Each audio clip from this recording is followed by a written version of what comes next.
Hola, anem a veure com es fan equacions de primer grau amb parèntesis.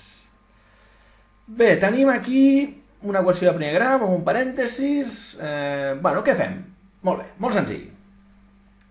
El que hem de fer és treure els parèntesis. I per treure els parèntesis el que farem és multiplicar el número que hi ha, davant del parèntesis. Primer l'hem de multiplicar pel primer terme del parèntesis, en aquest cas seria la x, i després l'hem de multiplicar pel segon terme del parèntesis, que en aquest cas seria el menys 2.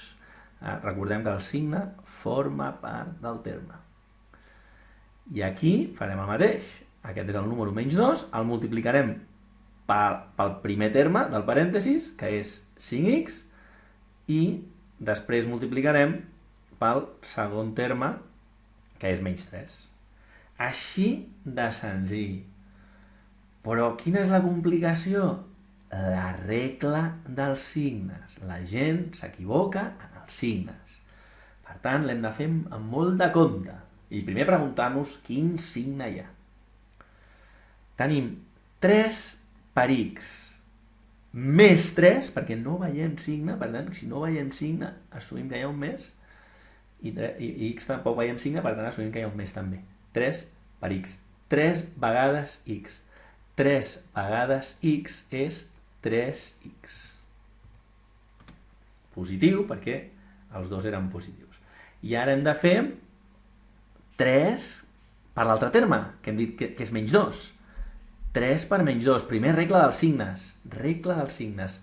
Més per menys és menys. I 3 per 2 són 6. Tenim el primer parèntesis tret. I ara anem a pel segon parèntesis. Menys 2 per 5x, com es fa això? Com es fa menys 2 per 5x? Molt senzill. Multiplica els números i deixa la lletra tal com estava. Menys 2 per més 5, menys per més és menys 10, i deixo la lletra tal com estava. No la toco la lletra. I ara, una altra vegada, menys 2 per menys 3, regla dels signes. Menys per menys és més. I 2 per 3 són 6. I ja tenim els parèntesis trets. Ara, aquesta equació s'ha convertit en una equació de primer grau simple que ja l'he explicat al tutorial anterior.